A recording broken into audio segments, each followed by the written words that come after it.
Hello, and thank you so much for tuning in to today's video. I'm going to keep it brief because I decided to record this now as I prepare to do a podcast interview with, I think his name is Sanray. I hope I'm pronouncing that correctly. The podcast is called The Order of Chaos, and I'm really excited to get into the topic we'll be discussing. I think by the time I publish this video, it will probably be available, so I'll put a link to where you can listen to it or watch it. But when he reached out to me to, discuss the possibility of a podcast interview, I really loved the topic of discussion, which is cults and how to avoid falling into the trap of a cult while you're on the spiritual path. And it's really obviously a topic very, very close to my heart because it is something, unfortunately or fortunately, that happened within my life experience. I got sucked into the cult of a fraud who calls himself Nithyananda at a time when I was very, very sincerely seeking enlightenment. I had recently gotten a job working as a professional tarot reader at a shop called the Tarot Room in Vancouver, and the lovely owner of that shop just gifted me with such a great opportunity. I was only 24 years old. She saw potential in me to do psychic readings and tarot readings and allowed me the use of her space. And I started connecting with clients a couple times a week when I would sit there and hold that space and offer readings. And I was overwhelmed by the vulnerability of the people who came to see me. The kind of people who go for a tarot card reading on Granville Island in Vancouver. Like, I was thinking maybe they'll come in because it's gimmicky and they're tourists and they're on vacation and it's a fun thing to do, see what the cards have to say about you. But instead, I started to notice within every single reading the amount of suffering people described experiencing in their lives. Like, no question was just a basic question. Somebody might ask about their career, but it's not like excited curiosity about what their career holds for them. There was a lot of disappointment and unfulfilled expectations and confusions and feelings of not qualifying for what they want to experience. And as I did the readings, like whether it was a relationship reading or a health reading or a career reading, those were the main three topics, I felt like in order to do the best possible job I could do, guiding these people through the archetypal symbology of the tarot, I should be enlightened. That, like, unless I'm enlightened, whatever advice I give is going to come with the limitation of my life experience and my opinions and my perspectives.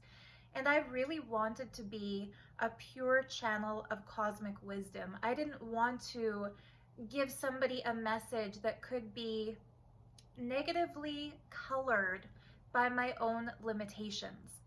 And so I started seeking enlightenment from the perspective of the higher my consciousness, the purer my inner space, the more clear the messages will be that I offer to others. So it was kind of, you could call it a selfless motivation, but it's also kind of a selfish motivation. I wanted to be really good at what I did. I wanted to be the best reader I could be. And so I remember at that time, like, I was 24 years old, it was summertime. I had a mystical circle of friends already. Like, my day job was working at an awesome store called Dragon Space, the most healthy, positive, mutually supportive retail staff I've ever been blessed to be a part of. Like, I have retail horror stories from other places I worked, but Dragon Space was nothing but love and support. And so one of my coworkers was dating a guy who managed Banyan Books in Vancouver, so she would always come to work with amazing book recommendations. Like, I remember she got me into the Ringing Cedars series, and I was just captivated by that story.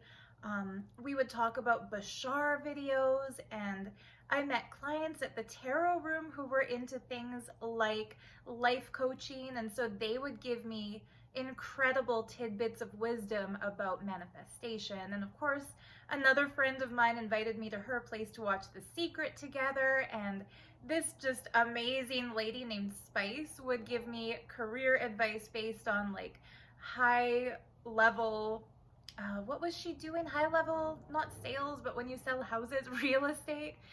And anyway, it was just such a trippy time in my life as far as being clear that my number one goal and number one focus was enlightenment. And so one of my coworkers who also did readings at the tarot room brought me to a Buddhist event where there was a Tibetan Rinpoche speaking, and it was really nice and I really enjoyed it, but I didn't feel called to become Buddhist. And another friend brought me to an event that had to do with meditation and connecting with spirit guides, and it was a guided meditation at a lady's house in West Vancouver. And it just didn't resonate with me. I couldn't really connect with the lady hosting the event. And I went to various yoga centers like Semper Viva and just, again, didn't really feel a connection. And then one day I found the Life Bliss Center, which was the front for Nithyananda's cult at 111 West Broadway. And if you're mystically minded and spiritually inclined, you will be hardwired, because of how many people talk about it in the spiritual community, to notice things like repeat numbers and read into them as if they are signs from the universe. And I'm one of those people. Like, I admit it. Hi, my name is Sarah and I'm a magical thinker. So as soon as I saw the number 111 on the door, I believed I was in the right place at the right time and it was meant to be. And a beautiful French Canadian lady with like wild curly hair and piercing blue eyes opened the door and invited me into that center and said, "You're here for the meditation. We were about to start it, but before I pressed play on the CD for this guided meditation, I heard Swamiji's voice tell me, 'Go to the door, there's a girl, let her in.'" And so my mind was blown right from the beginning. Working as a tarot reader, I believed then and still believe now that we do have psychic ability innately within us. And so if somebody says to a skeptic, "I heard a voice say, 'Go open the door and you'd be here,' they'd think, "Bullshit. You came and coincidentally I was here and now you're making that up." But for somebody like me, I believed I was really meant to be there. Whoever this Swamiji person is, he communicated to this lady and he wants me to enjoy this meditation, to join in. And it's likely that I was in a very receptive state because I had just finished a day of work and I loved my job. I was seeking enlightenment. I saw the word enlightenment on the sandwich board outside their meditation studio.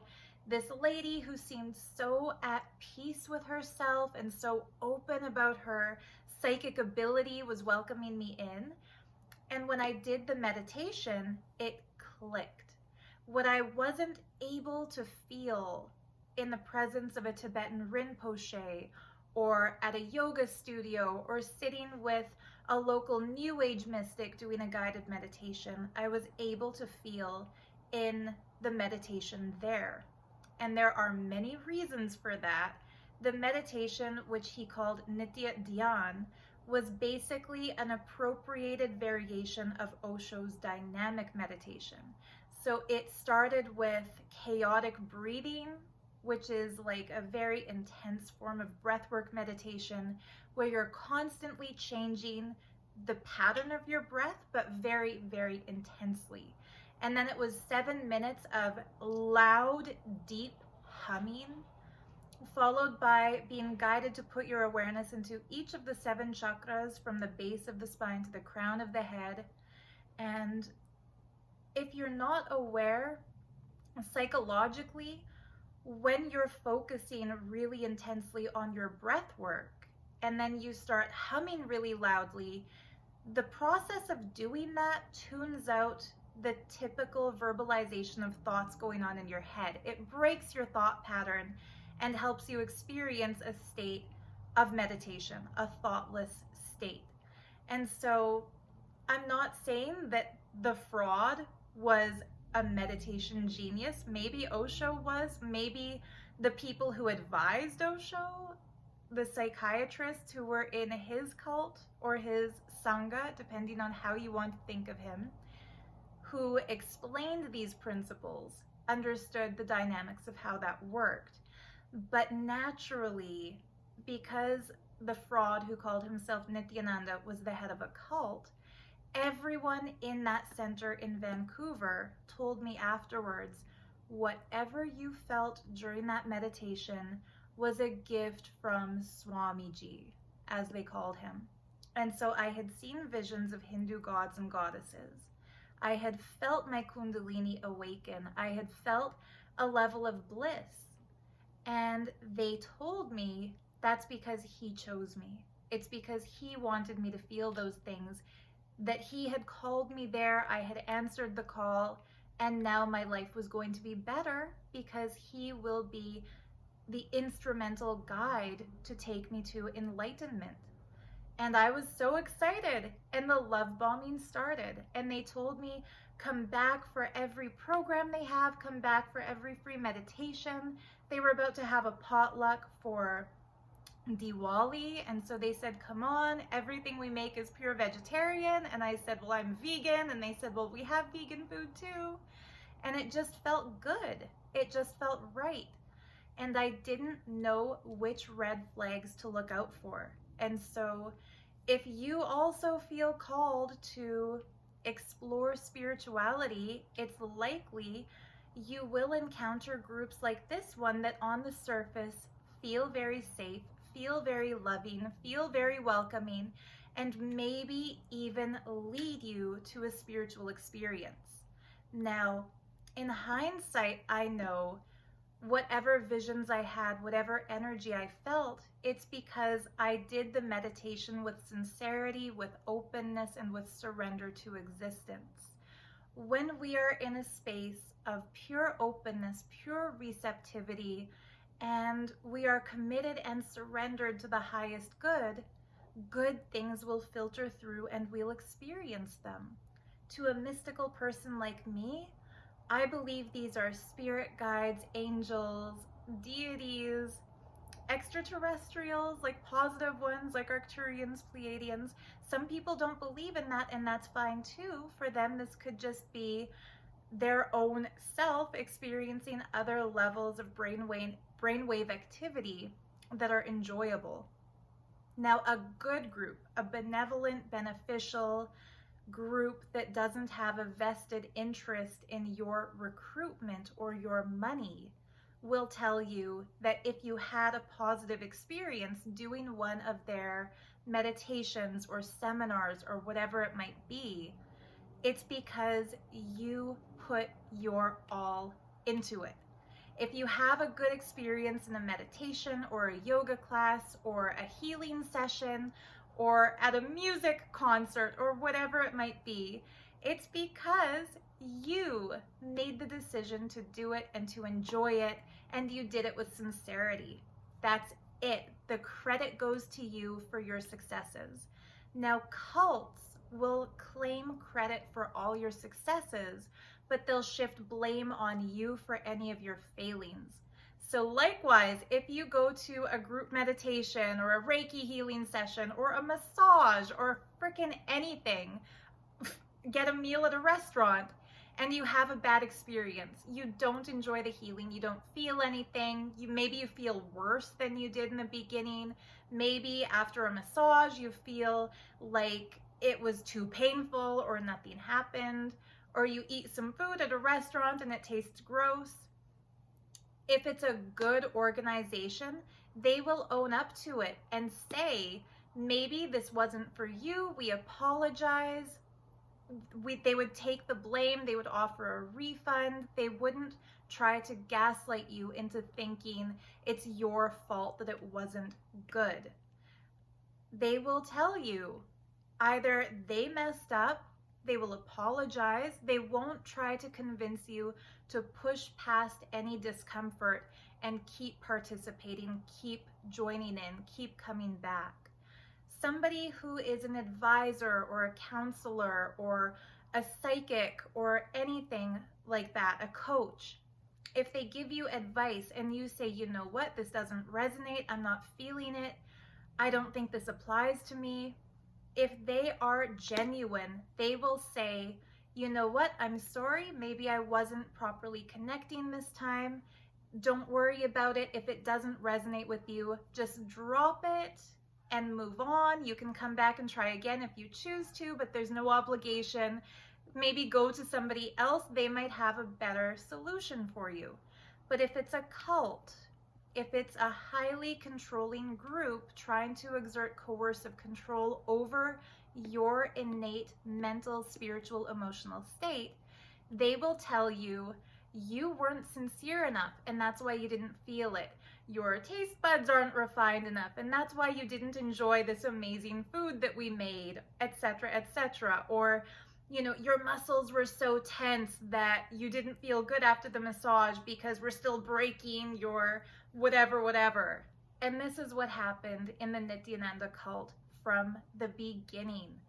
Anytime somebody had a good experience, there was a confirmation bias of people around them saying, this is because of Swamiji.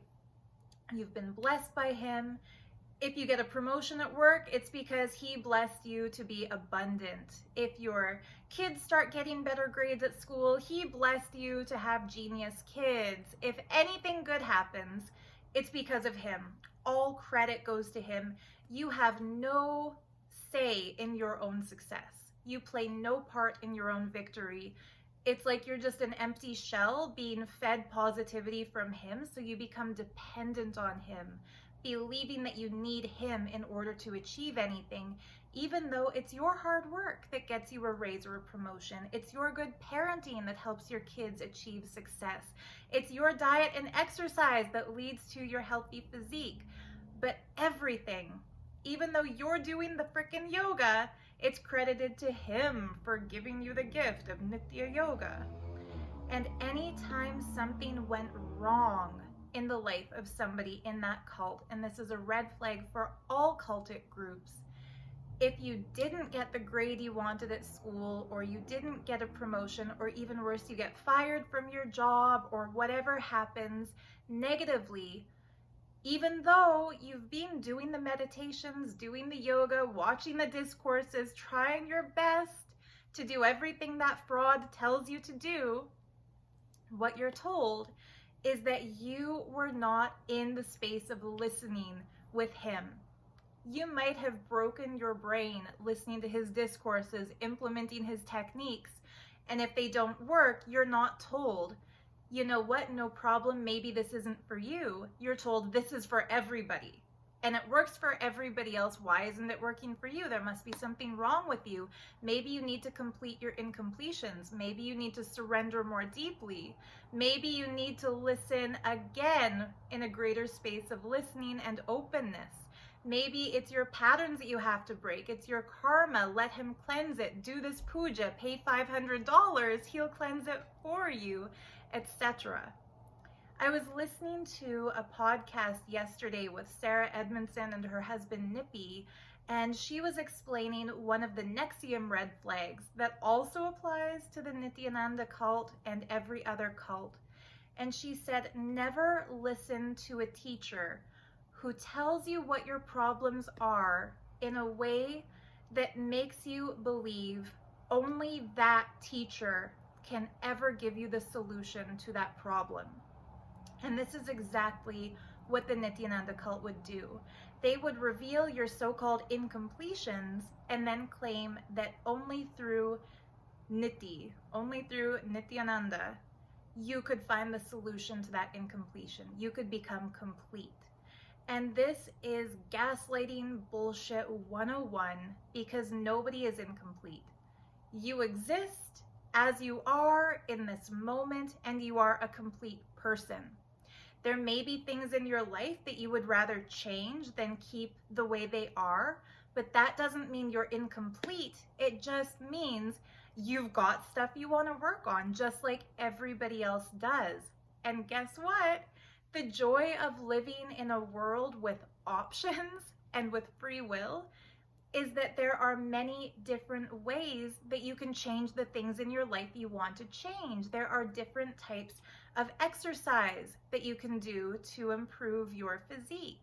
There are different types of meditations you can do to center yourself and to feel more spiritually connected. If you're religiously called, there are many different religious paths you can follow in order to feel a divine connection, a connection to God, the universe, super consciousness, whatever word you want to put to it. There's no one-size-fits-all path made for everybody. Each of us should have a specially tailored path specific to our desires, our preferences, our needs, our individuality. But if you go into a group that wants you to dress identically to everybody else, worship the same way as everybody else, use a vernacular understood only by everybody else in that small group, bow down to another human being as if that person knows everything and is incapable of fault, will never admit to a mistake, will always blame the victim if somebody gets hurt, that's a cult. That's a psychopath. That's a narcissist. Save yourself and do not go to those kinds of groups. I stopped talking about the cult of Nithyananda here on YouTube a while ago. I mean, I do the occasional interview with another survivor who escaped the Nithyananda cult, but I've taken a bit of a hiatus from videos like this one where I go into my experiences or the red flags or the problematic nature of the control imposed on people through his so-called teachings, which are all plagiarized, by the way. I took a long break because I started to feel very frustrated, as if I was shouting into a void, or like knocking on a brick wall and it's only hurting my knuckles and nobody on the other side can hear what I'm saying, because people within that cult are forbidden from watching my videos. And one of the main reasons I spoke out and blew the whistle on that cult in the first place was that I really hoped my dear friends who had fallen into that same trap I had fallen into, people who I once thought of as spiritual brothers and sisters, I really hoped that if they heard it from me, they would believe it and wake up and get out. And it didn't really work as I had thought it would. However, lately I have been so blessed to hear from people who have escaped the cult and have come to see these videos and have said that it has been helpful for them to regain their self-sovereignty and to understand the layers of ritualistic indoctrination and mind control that were done to them. And I mean, this video, I'm talking about generic red flags. Like, these can apply to self-help seminars or yoga studios. Some can be good, some can be bad. How do you know the difference? Well, do they take credit for all your success and blame you for all your defeats? That's a red flag. Do they want you to become a clone of them, dress like them, talk like them, do everything they do, follow a very strict routine, worship their leader or worship their ideology? That's a red flag. Do they want you to commit more and more and more of your time for free volunteer work, unpaid volunteer work? Do they want you to commit more and more of your money? Are they going to lure you in with the promise of like free programs, and then every free program exists as a sales pitch to upsell you into a more costly program? Do they point out all of your flaws and then claim that they're the only ones who can help you overcome those flaws, like those are red flags. Those are all red flags. And you know what? Maybe I'll do a whole video series on cult red flags.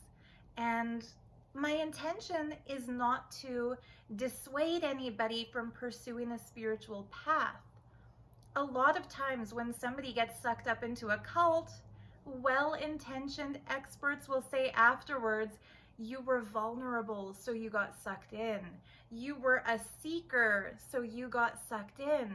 And they make it almost sound as if it's a character flaw to seek enlightenment, or it's your bad, it's on you if you were vulnerable. And that's no different than telling a rape victim it's her fault for dressing that way.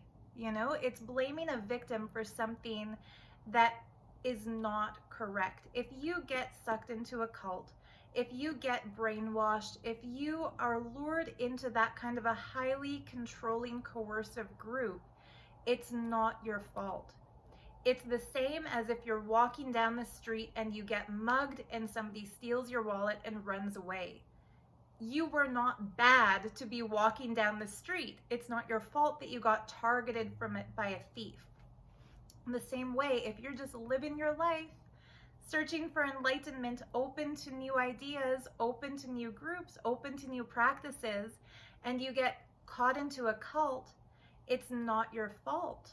Just like a thief on the street who physically knocks somebody over and steals from them is the sole party to blame for that mugging, just like that, if somebody has taken over your self-sovereignty, abused you, manipulated you, conned you into thinking that you have no other choice but to follow them, and so all of your energy gets siphoned to them for their own nefarious agenda.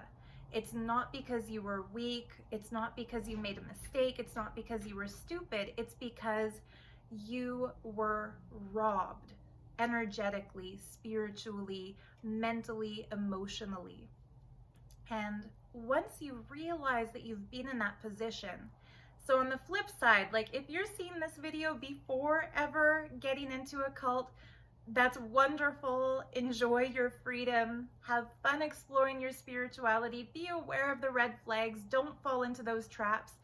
But if you feel like maybe you're in a group that's manipulating you, taking credit for your success, blaming you for your failure in such a way that tells you you'd be more successful if you do what they want you to do, if you surrender more to them, donate more money to them, drop everything else and follow only them, it's not too late. You can still get out. Even if you have given everything and you're living in a cult, it's never too late. You can always get out. There are resources available. There is help for you.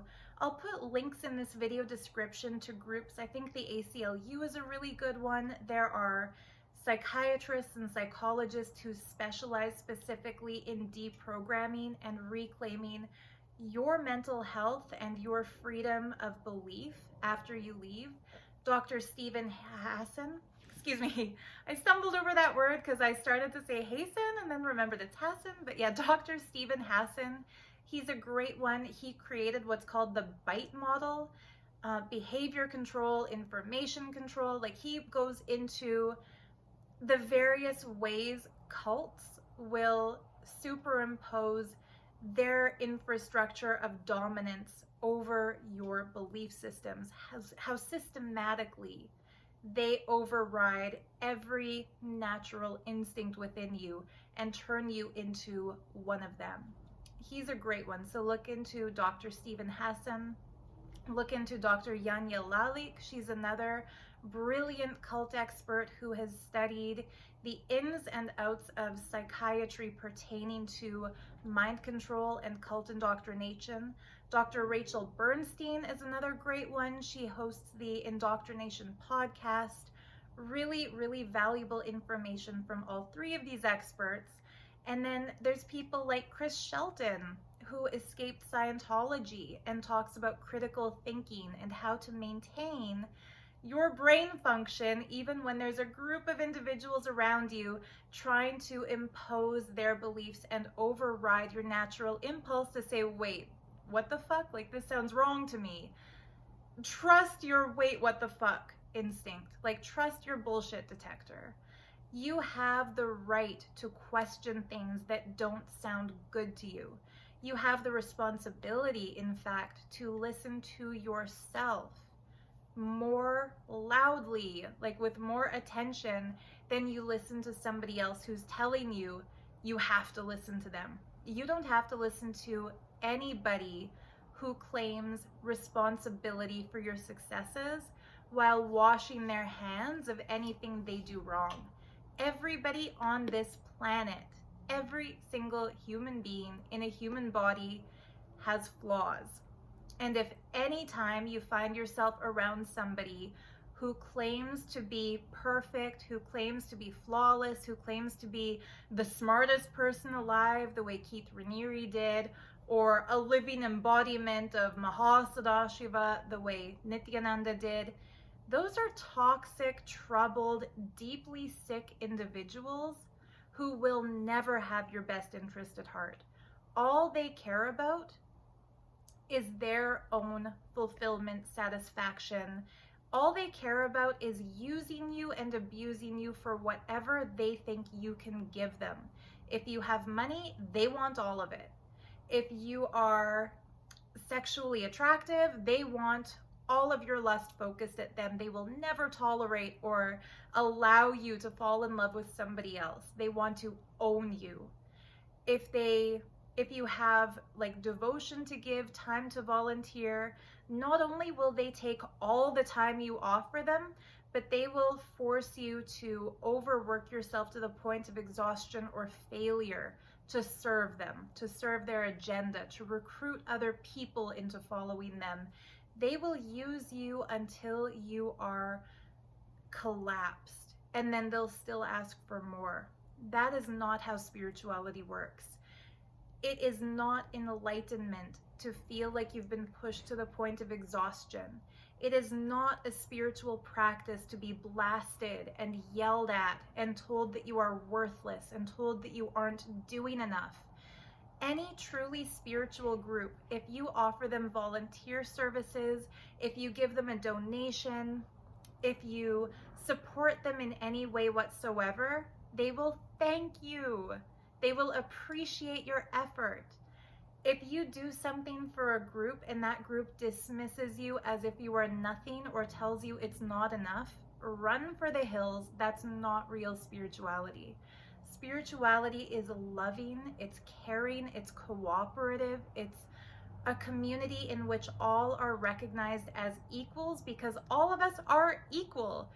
Some of us might be better at some things, but others will be better at other things. And when we truly respect each other and come together, we will appreciate each other for those uniquenesses and not try to put each other down for perceived or implied shortcomings. So I'm going to end it at that for today, but stay tuned for more videos like this one. I'm going to do a series pretty soon with my dear friend Jordan Lozada. You've heard him interviewed on other videos, but we've been talking lately about all the different areas in which that fraud who called himself Nithyananda was deeply hypocritical. So we'll be spilling some tea about things that we saw as insiders there that are definitely hidden from the general public, hidden even from his own long-term committed disciples, that are shocking and that are likely to shake even the people who have become desensitized to all of the rape cases against him, all of the fraud cases against him. They may not care that he has sexual abuse victims or that the kids in the Gurukul were beaten, but they probably will care if they know how he is spending their money that they donate, and if they know just how much of a gong show his flee from India has become, etc., etc. So stay tuned for that. I'll still be doing a monthly tarot reading video on the 1st of each month. I'll still be doing draw with me videos, But on top of that other stuff, you can tell I'm kind of excited to get back into this. I will be once again opening up this theme of cults, of the Nithyananda cult specifically. And yeah, if you know somebody who is following that fraud who calls himself Nithyananda, I highly recommend you familiarize yourself with the work of cult deprogrammers and how to talk to a loved one who has been brainwashed. It's not easy. There are a lot of barriers they've built up because they have been told, you know, there's a group of anti-Hindu forces who are against us. They've been fed an us against them mentality. And I guess this is another red flag. If a group tells you that everyone who's not part of them is against them, watch out. If a group tells you that all of their critics are haters, watch out. If a group tells you that anyone who left the group and had a negative experience and has spoken out about it is a liar, is a criminal, if they try to publicly shame, humiliate that individual through fake stories, false rape accusations, memes that are meant to be hurtful, or stories about that person that paint them in a bad light, in Scientology they call it fair game. If a group attacks all of its critics with litigation, false accusations, slander, character assassination, and tells you never ever listen to them, that's a red flag. Somebody who's transparent, who has nothing to hide, will tell you, some people left, they weren't happy, hear them out. You know, I've got nothing to hide, I'm still confident about what I do. But a cult will always fear that you learn the truth. And so the cult will never want you to listen to its critics. Red flag. But if you do have a loved one who's in that cult, it makes it very difficult to get through to them because they have been told. People who tell you it's a cult don't understand our culture. People who tell you it's a cult have fed into the poison of our detractors. They're anti-Hindu, they're against us, don't listen to them. And so with all good intentions, if you go to one of those people and say, I'm worried about you, I'm concerned about this, they will immediately put up a guard and not want to listen. And there are still ways you can break through that guard. For one thing, don't open the conversation by saying, you're brainwashed and I want to help. That's, to them, they think of that as a red flag. They'll think you have a vested interest against something they believe in and they want to believe in because they've been convinced something bad will happen to them if they stop believing in it. It's not like they're enjoying their lives and they're living their best life and now you're here to contradict it. It's more like they are being abused, used, neglected, they're suffering. They might not like their life, but they've developed something akin to Stockholm Syndrome, where they are clinging for dear life to something that's killing them, as ironic as that might be. The way to get through to them is through openness, through love, and through not challenging them when they're not yet ready to have their false beliefs challenged. Send them nice messages. Hi, how are you today? I've been thinking about you. Don't send them messages like, read this book about cults. It applies to that fraud you're following.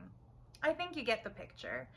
If you familiarize yourself with the psychology of cultic abuse, as described by those three main experts, and I'm sure there are more. There's like Rick Ross as well, but all the experts I'll link in the video description box below. They have amazing recommendations for people who want to help a loved one out of a cult. And I can tell you, I've spoken to people who have left the cult of Nithyananda who said this was like a lifeline when their relatives would send them even just simple pictures of family gatherings. It helps them connect with the world outside of the abuse they're experiencing in that highly toxic, highly controlling, abusive group. So yeah, there's the video for today. Now, this time for real, I'll end it here, but if you have any questions, any topic suggestions, anything you'd like me or friends of mine who left the cult of Nithyananda to get into, please leave them in the comment section below. I'll look through them. I'll be happy to answer to the best of my ability. If I'm not able to answer, I'll look for friends of mine or connections who can. And if you are in a cult, you can get out. You have the strength within yourself. Nobody has power over you. You have power over yourself, and anyone who tells you otherwise is a fucking liar. You got this. You can get out. You can get help. I'm here for you. Lots of people are here for you. Reach out to your family. They're probably worried, and they will be overjoyed to bring you back. If you don't have that kind of connection with your family, reach out to friends, reach out to psychiatrists, call a doctor, call a therapist, call anybody in the professional realm you can think of, and they will help empower you. Get that help, it's available. And if you have a loved one in a cult, my deepest sympathy and condolences, and also my strongest encouragement to not give up on them. Don't give up on them. You can and will have your friend or relative back. It's just a matter of time. Cult life is not a sustainable life. It's something that everyone at some point will feel distressed about, will feel burdened by, will feel disillusioned with. It's just a matter of continuously offering them help until such a time as they want and feel ready to take it. So you can help them get through this. Experts are there to help you help them. Take the help of those experts.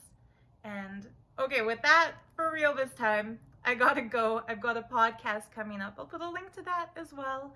But thank you for watching. Much love to you, and we'll see you in the next video. Bye.